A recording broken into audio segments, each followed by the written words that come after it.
আমরা মানুষরা না আশায় ভরসা করে বসে থাকি। আমাদের অনেক রকম আশা থাকে জানো তো, কোথাও না কোথাও গিয়ে সেই আশাগুলো যখন পূর্ণ হয় না, ভীষণ কষ্ট হয়, খুব কষ্ট হয়। ওয়াইটির বাজারে এসে অনেকেই বলে কি সম্পর্ক ওয়াইটিতে গড়ো না, জানি ঠিক কথাই বলে। ওয়াইটিতে এসে তুমি সম্পর্ক গড়বে, এই সম্পর্কর সত্যি কোনো ভবিষ্যৎ হয় না, সত্যি হয় না। কোথাও না কোথাও এই কাজটা আমাদের হয়তো একটা কি বলবো, নিজের স্বার্থের মি আই মাইসেলফ এরকম টাইপের হয়ে যায়। তা কার থেকে কার উচ্চতা বেশি হবে, কার কতটা ডাউনে যাচ্ছে, এইগুলো চিন্তা করে করে আমরা না কোথাও নিজেদের সম্পর্কগুলো যেগুলো ওয়াইটিতে এসে তৈরি করেছি নষ্ট হয়ে যায়। কিন্তু আমি তো দেখছি ওয়াইটি ছাড়া নিজেদের পার্সোনাল জীবন যেগুলো ওয়াইটির বাইরে গিয়ে তৈরি হয়েছিল ওয়াইটিতে এসে ভেঙে যাচ্ছে। তোমরা বুঝতে পারছো? ওয়াইটিতে এসে সেই জিনিসগুলো ভেঙে যাচ্ছে। যত দেখছি তত অবাক হচ্ছি। মানে সম্পর্ক যতটা না মানুষ ভালোবেসে গড়ে ধরে রাখছে তার চেয়ে বেশি হাত থেকে ছেড়ে দিচ্ছে, ভাঙতে দিচ্ছে, নষ্ট হতে দিচ্ছে। আর আমরা কিছু মানুষ সত্যের পথে চলে যাচ্ছি, কিছু মানুষ অসত্যের পথে চলে যাচ্ছি। কিন্তু যারা অসত্যের পথে যাচ্ছে তারা কিন্তু ভাবছে না যে আমরা অসত্যের পথে যাচ্ছি। যে চোখের সামনে অন্যায় করছে তাকে যদি ন্যায় অন্যায়টা বলার আমি সাহসটুকুই না রাখি, প্রতিহিংসাটা কোথায় হচ্ছে জানো তো? এই দল ওই দলে, সন্দীপ বা গামলা এরা দুজনে কিন্তু আমাদের মানে কি বলবো, প্রতিদ্বন্দ্বী না, নেভার। ওরা আমাদের বিষয়বস্তু, যাদেরকে সাপোর্ট করছি আর সঠিকভাবে সঠিক মানুষের পাশে দাঁড়াবো, এটাই কিন্তু লক্ষ্য। ডে ওয়ানেও আমি সত্যি প্রাউড ফিল করি যে কণিকার পাশে দাঁড়িয়েছি, মেয়েটা সত্যিই সৎ। আজকে সন্দীপের পাশে দাঁড়িয়েছি, সন্দীপ ছেলেটাও সৎ, প্রিয়া, বাকি যারা আছে, হ্যাঁ। আর এই মানুষগুলোকে সাপোর্ট করে জীবনে ভুল করিনি, এইটুকু গ্যারেন্টি নিজের জন্য বলতে পারি যে ভুল করিনি। কিন্তু যারা বাইরে বেরিয়ে নোংরাগুলোকে সাপোর্ট করছে তারা মনে করছে বাবা আমরা মহৎ কাজ করে ফেলেছি, এনি হাও আমাদের জিততেই হবে, যেভাবেই হোক হুঙ্কার নাড়া সেইভাবে লাগাচ্ছে। তো তার আগে বলি welcome back to my channel. কেমন আছো তোমরা সবাই? আশা করি সবাই ভালো আছো, আমিও ভালো আছি। তো আজকে সেই ঐতিহাসিক 19শে এপ্রিল, বাট আজকে কি কিছু হলো? কিছু একটা হয়নি। যাই হোক, সন্দীপ কালকে আমাদের কিছু ভরসা আশা দিয়েছে। হ্যাঁ, এই আশার কথাই আমি বলছিলাম। কিছু আশা কিছু ভরসা দিয়েছে। সেই ভরসাগুলো একটা বাবা তার ছেলেকে নিজের কাছে রাখার জন্য, নিজের একটা বাচ্চার সুস্থ লাইফ সে চায়, সেটার জন্য যে কতটা মানে মরিয়া সেটা সন্দীপকে দেখলে বোঝা যায়। কদিন যাবৎ যে সন্দীপের ভেতরে একটা উথাল পাথাল চলছে, কিন্তু সন্দীপ না তুলনামূলক হতে পারে হ্যাশট্যাগ গ্রামের সাধারণ ছেলে, হতে পারে খুব একটা বেশি শিক্ষিত না, কিন্তু কি জানো তো, খুব ধীর স্থির, ছটফটানি, চড়বড়ানি, ইমিডিয়েট কিছু করে ফেলা, সেটা কিন্তু সন্দীপের মধ্যে না। সন্দীপ ধীর স্থিরভাবে সুন্দরভাবে এগোতে থাকে, সুন্দরভাবে এগোচ্ছে। সেটারই একটা কিন্তু বহিঃপ্রকাশ কালকেও ভিডিওতে করেছে। প্রত্যেকটা মানুষকে, বিশেষ করে যারা ওকে ভালোবাসে, ওকে সাপোর্ট করে, কৃষাণুর জন্য চিন্তিত, শুধুমাত্র কৃষাণুর জন্য, সেই মানুষগুলোকে ও আশ্বাস দিয়েছে, ও ভরসা দিয়েছে যে না, অত সহজে তো না। অবশ্যই আইন ব্যবস্থার ওপর আমাদের সম্পূর্ণ ভরসা আছে, কিন্তু আইন ব্যবস্থার ওপর ভরসাটা রাখছি কোথা থেকে? আইন সব দিকটা বিচার করবে, একতরফা বিচার করে আইন চলবে না, চলতে পারবে না, হবে না এই জিনিসটা। কারণ এখানে প্রশ্ন একটা ছোট্ট বাচ্চা, সেই বাচ্চাটার ভবিষ্যৎ, কোথায় সে সুস্থভাবে থাকবে, কোথায় সে চলবে। আজকে এই যে দালাল বালিশ পিটাচ্ছে, ঠিক আছে, তুই ওই একটা লাঠির বাড়ি নিজের মাথায় দে, বুঝতে পেরেছিস? নিজের মাথায় একটা লাঠির বাড়ি দে।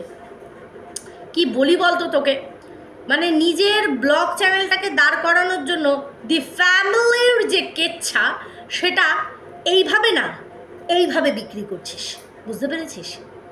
এটা বোঝাচ্ছিস প্রতি মুহূর্তে যে আমি শ্বশুর বাড়িতে কিন্তু কোনোভাবে সুখী না, 10 বছরেও কিন্তু কারোর মন জোগাতে পারিনি, যতই এদের জন্য করো না কেন। অনেক করেছি জানো তো, একটা সময় অনেক করেছি এইভাবে। আজকে বালিশ তৈরি করছে, বাবা ঘরের ঠিক নেই, ঘরের ঠিক নেই, বরকে ঠিক নেই, মানে বর নিয়ে যাবে সেটা ঠিক নেই, বালিশ ঠিক করছো। পারিসও না? কি করে পারিস রে, এইসব নছর লাগিনি। তোকেই দেখলাম যে মন খারাপ থাকলে মিক্সড ফ্রাইড রাইস আর মটন খেতে হয়, তোকেই দেখলাম, বুঝেছিস? যাই হোক, ও তোকেই দেখলাম ব্লগ চ্যানেলে পদ উল্টে কাঁদতে, আর কন্ট্রোভার্সি চ্যানেলে এসে লোকের পিছনে লাগতে, সেই পদে গিয়েই লাগতে, বুঝতে পেরেছিস? অশ্লীল ভাষা। যাই হোক, সেটা বড় কথা না, এই অনেকদিন পর বললাম কথাটা। যাই হোক, বড় কথা হচ্ছে সন্দীপ কি আমাদের ঠকাচ্ছে? সন্দীপ কি বাই এনি হাও আমাদের ইমোশনের সাথে খেলছে? ও কি জানে আগে থেকে যে না, কৃষাণু আর ওর কাছে থাকবে না? তা সত্ত্বেও কি ও আমাদের মিথ্যে আশ্বাস দিচ্ছে? এই অনেক প্রশ্ন উঠে আসছে, জানো তো। আমি করছি না, হয়তো অনেকের মনে আসছে, কারণ ভয়টা কাজ করছে। কিছু কিছু মানুষের কমেন্ট দেখলে বুঝতে পারি কি হবে গো রিম্পা, কোর্টে কী হবে গো, আমার ভিতরটা ধকধক করছে। কিছু করার নেই গো, প্রত্যেকের উদ্দেশ্যে বলবো, কিচ্ছু করার নেই। ওখানে যিনি যেটা লিখে রেখেছেন আর এখানে যার যেটা লিখে রেখেছে সেইটুকু হবেই। এর চেয়ে না 1 ইঞ্চি বেশি না 1 ইঞ্চি কম কেউ পাবে। আশা করি তোমাদের বোঝাতে পারছি বিষয়টা, তোমরা বুঝবে সেটাও আমি জানি। আজকে গামলা একটা শর্ট ভিডিও দিয়েছে, জাস্ট আমি দেখলাম।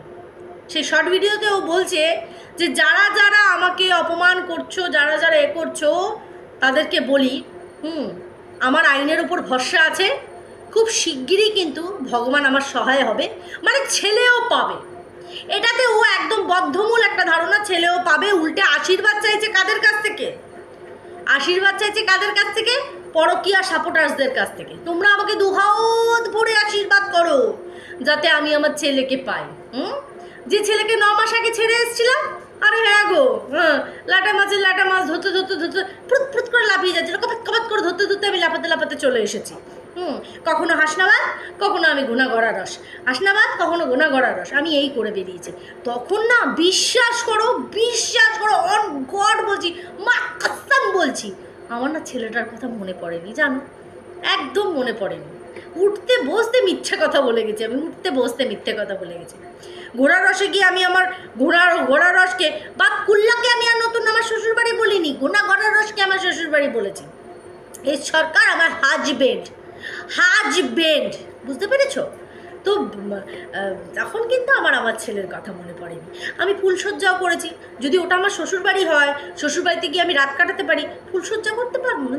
তোমরা না, সত্যি তখন কিন্তু আমার ছেলের কথা মনে পড়েনি, জানো, একদম বিন্দুমাত্র মনে পড়েনি। তারপরে ওই যে বাসে করে আমরা গেলাম না, বাবা, অযোধ্যার রাম আয়েঙ্গে, রামকে দেখতে গেছিলাম আমি।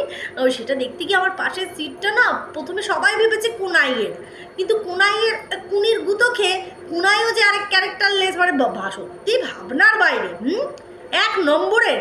আমি বুঝে পাই না, উইদাউট ম্যারেজ, মানে বিয়ে ছাড়া একটা ফ্যামিলি তার মেয়েকে ছেড়ে দিল একটা ছেলের সাথে, 5 দিন 6 দিন কাটিয়ে আসলো, কি করে? সেরকমই একটা স্বামীর সাথে ডিভোর্স হয়নি, আরেকটা জায়গাকে শ্বশুরবাড়ি বলে দিচ্ছে, আরেকজনকে নিজের স্বামী বলে দিচ্ছে। ভাবতে পারো? এই হচ্ছে এদের কালচার, এই হচ্ছে এদের পরিবেশ। আইন দেখবে না, আইন দেখবে না। ওই যে পাশে ঠাম্মির গায়ে এলি, সারাটা রাত্রি শুতে পারিনি ঠাম্মি বলছে, হ্যাঁ রে চুগলিখোর চুলকানি মাসি, হ্যাঁ। ঠাম্মি তখন ভাবছে কি মিথ্যাবাদী চুলকানি মাসি, হ্যাঁ, সারাটা রাত্রির ওই গুদীপ্তর গু চাটলো, এখন আমার গায়ে হেলে গিয়ে বলছে নাকি ও আমার ঘাড়েই মাথা দিয়েছিল। কি মিথ্যে কথা, হ্যাঁ। আইন এগুলো দেখবে না? বাসের মধ্যে ঢিংচাক বাবা, গুদীপ্ত কোন অ্যাঙ্গেল থেকে ফটো তোলা যায়, দেখবে না আইন?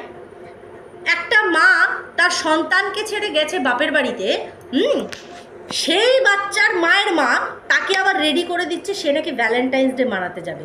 একজন খুব ফানি একজন ভিউয়ার্স দালালের কমেন্ট বক্সে কমেন্ট করেছে, সে বলছে, আরে আরে ধবলাটা মানে তো বয়সটা অল্প, তো ভীষণ ভুল করে ফেলছে, জানো, কি দরকার ছিল বলো তো এই যে ভ্যালেন্টাইন্স ডেতে গিয়ে ওখানে ভিডিও করার?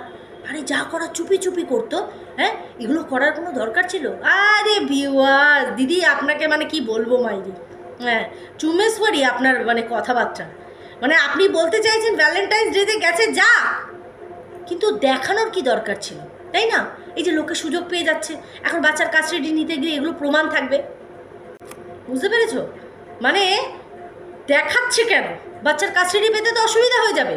কি বোকা না, বয়সটা অল্প তো, মানে এত অল্প, এই অল্প বয়সে এটা বুঝে গেছে যে আরেকটা স্বামীকে ছেড়ে আমাকে আরেকজনের লাটা মাছ খেতে যেতে হতে পারে। বাবা, এপিঠ ওপিঠ সব পিঠ ছাড়িয়ে খেতে পারি আমি, জানো তো। এ না যে সন্দীপের মতন ভাজা মাছটা উল্টে খেতেও পারে না, এক পিঠ খেয়েছে তো আরেক পিঠে মাছ আছে, দালাল বলছিল না। কিন্তু বউকে দেখো, বাবা দু পিঠ সমানভাবে কাচিয়ে খাবে, কাটাটুকু খালি ফেলে দেবে। বুঝতে পেরেছো? এই হচ্ছে এদের ভিউয়ার্স। কি বলবে তোমরা বলো? নোংরাদের কমেন্ট বক্সে, আমাদের কমেন্ট বক্সে কেউ এ কথা বলবে? কখনো বলবে যে সে বাচ্চা কচি তাই ভুল করেছে? এখনও ভুল করছে, কত ভুল জীবনে, ভুলে ভরা জীবন। তা না হয় মেনেই নিলাম এই সম্পর্কটাও ভুলে, এই সম্পর্কর মধ্যে যে স্বামী ছিল সেটাও ভুলবশত, সেখান থেকে জন্ম হওয়া কৃষাণু সেটাও ভুল। তাহলে আমার মনে হয় সেই বাচ্চাটাকে ভুলে যাওয়াই বেটার। বাচ্চাটাকে শুধুমাত্র নিজের রিভেঞ্জ ফুলফিল করার জন্যই কিন্তু ও বাচ্চাটার কাস্টাডি চাইছে, নাথিং এলস। না হলে মায়ের নারীর টান 17ই আগস্টের পর এখন মাত্র 2 সপ্তাহ হলো, এখন মনে পড়ছে 9 মাস পর। কীরকম করে? How is this possible? কীরকম করে? আর কি বলেছে ওই সমাজসেবক দাদাকে? 7টা মাস ধরে চেষ্টা করছি, পারছি না। আরে জুটি রে জুটি, কিরে পারে তেরে জুবান পে, কিরে পারে? নছল্লাগিরি করার সময় তোমার মনে ছিল না বাসের মধ্যে মনে ছিল না না তখন যে আমার একটা বাচ্চা আছে? আজকে আমার এই ভিডিওগুলো আমার ছেলে যখন বড় হয়ে দেখবে, বাবাকে আর প্রশ্ন করতে হবে না, বাবা চোখের দিকে তাকিয়ে আবার কী বলবে? মায়ের এই ভিডিওগুলো ছেলের সামনে চালিয়ে দিতে হবে, ছেলে মায়ের চোখের দিকে তাকিয়ে প্রশ্ন করবে, ও মা তোমার এত জ্বালা ছিল শরীরে, এত জ্বালা, হ্যাঁ, যে আমার জন্য একটু তোমার মানে কোনো মায়া দেওয়া হলো না? যার বাচ্চার কাস্টাডি দরকার সে যখন এই বাড়ি থেকে বেরিয়ে বাপের বাড়ি গেছে তখনই সবার আগে কেস করে বলবে আগে আমার ছেলে চাই, আমার ছেলে চাই, আমার ছেলে আমার কাছে থাকবে, যে পরিস্থিতিতে আমি থাকি। ওটা একটা হেলদি পরিবেশ, যে পরিবেশে ওরা থাকে। শেয়াল ঘরের দুয়ারে চলে আসে, হ্যাঁ, নছল্লাগিরি এখানে মারতে বসেছ। আশীর্বাদ কাদের কাছ থেকে চাইছো? এই সব নছল্লা বেটিগুলোর কাছ থেকে, যেগুলো কিনা এই পরকীয়ারত মহিলাদের সাপোর্ট করে, সংসার ভাঙাকে সাপোর্ট করে, তাদের কাছে নাকি এই আশীর্বাদ চাইছে। তোমরাই আশীর্বাদ করো যাতে আমি আমার ছেলেকে পাই। তোর কুকর্মগুলো ঢেকেছে এই কারণের জন্য, ওদের আশীর্বাদ নে, আশীর্বাদ যদি কিছু হয় তো। যাই হোক বন্ধুরা, ভিডিওটা এখানেই এন্ড করছি। আশা করি তোমাদের বোঝাতে পেরেছি, আর জানি তোমরা বুঝবে বিষয়টা। সবাই খুব ভালো থেকো, সুস্থ থেকো।